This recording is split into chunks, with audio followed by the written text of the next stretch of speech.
Biggest transfer portal addition who will make the highest impact of 2025? I mean, it's going to come for me the most important position in the sport, most important position in all sports, the quarterback spot. If you don't have one, you can't win a championship.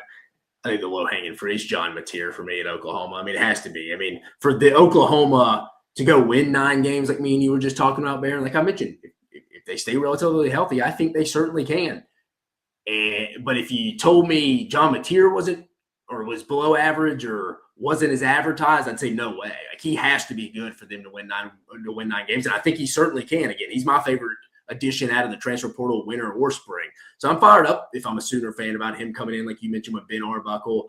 Again, they can't be near as injured as they can last year. I mean, that was wild how bad they were bitten with the injury bug last year. But no, I think it's Shumate because also how good he is, and I think it's at the most important position in this entire sport. You got another guy besides a quarterback, just for fun?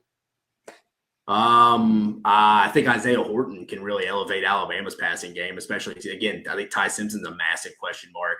But I think their top 3 receivers, from what we hear from Isaiah Horton in the spring, you add him with Jeremy Bernard, and we know about Ryan Williams. I think that could be a massive. I mean, imagine, Bear, if he was like 1A and 1B with Ryan Williams. And I mean, you both agree. I think the most consistent guy last year was Jeremy Bernard. I mean, he's one of the most sure-handed guys in the conference in the country, underrated, under the radar guy.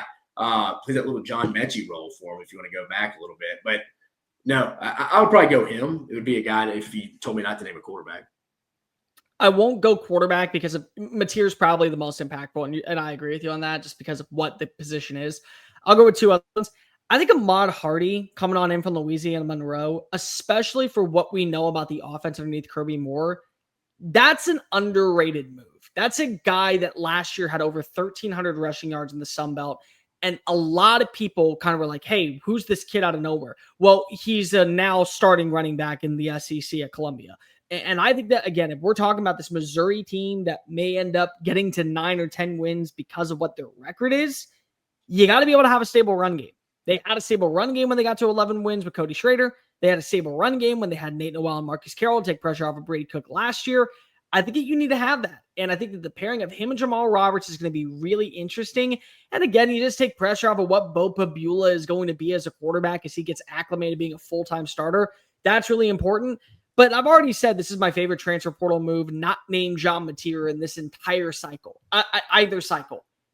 Jack Endries for Texas, I think, is the most important piece to the success of Arch Manning this year for one main reason. You trust the tight ends in Steve Sarkisian's system. You always have. Jatavian Sanders, when he was in Austin, you trusted that him and Quinn Ewers were going to have at least a good rapport. Maybe it wasn't an elite to where it was Brock Bowers 2.0, but it was a good rapport, and it moved the sticks, and you had that consistent force across the middle of the field. Gunnar Helm came in last year, and how many times was 85 the right answer to what you wanted across the middle for a first down gain for Quinn? And you didn't have that going into this spring. You had some tight ends. You felt good about maybe the future of the position, but you didn't have that. And in my opinion, Jack Endries, if he's not the best receiving tight end and the best tight end in college football, he's number 2 behind Eli Stowers at Vanderbilt. And I can tell you right now, Eli Stowers was not going anywhere. When he went to New Mexico State and he got into Tim Beck's system and he built that rapport with Diego Pavia, they were ride and die together. If you're going pro, I'm going pro. If you're coming back, I'm coming back. So you take him out of the equation. Texas did not have that tight end. They have that tight end. He's a great receiving threat. He's a good route runner. His blocking needs work. It does. But I want that guy across the middle of the field for a young quarterback that in his full-time starting role year 1 is going to be under duress and having to make some choice decisions under pressure.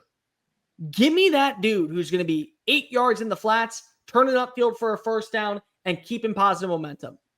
I don't think enough people realize just how good of an impact Jack Endries is going to be for this Longhorn offense, especially because of the proof of concept when you look at what Steve Sarkisian's play calling designs it around that position especially. Oh, I got another one too, Bear, going through my notes from talking to people. Another one at LSU. One I don't really hear many people talk about at all, but they're high as hell on him. Mansur Delane, Virginia Tech. Oh, yeah, the corner, right? No one talks about this kid. I mean, they were even kind of like, yeah, we don't really even – no one talks about him internally. But, I mean, he was third team All-ACC last year. I think he was 4th in picks. Yeah, they've been raving about him again. We all when LSU's defense is, I don't think it's been rocking and rolling like we're accustomed to seeing back in the 2010s type era. But when we know LSU's good on defense, they have an edge rusher. They have a guy who is just a ball hawk around the football. You go back and watch some of his Virginia Tech highlights, like I did this afternoon. He's always around the football, just kind of a gnat. Tip balls end up in his hands. He's knocking balls out at the goal line to turn people over on 1st and goal. Just momentum changing game plays. LSU's been missing that on defense. I mean, they've tried to make it in Harold Perkins, but I do think LSU this year has some other guys. I think this kid could be a big impact player from a transfer portal standpoint that's not really being mentioned a lot out there. I'll go one more defensively. Justin Okoronkwo for South Carolina, I think could be really intriguing because they lost both Debo Williams and Terrence Knight and Demetrius Knight. So you're replacing both your starting linebackers. And this is a German kid that still has yet to hit his impact. Like, you remember when Bjorn Werner was at Florida State and he was just learning how to play the position and he ended up becoming a first-round pick? Like, I don't think it's at that level, to say the least. But you're telling me that Clayton White gets a kid that has all of this athletic skill, but it's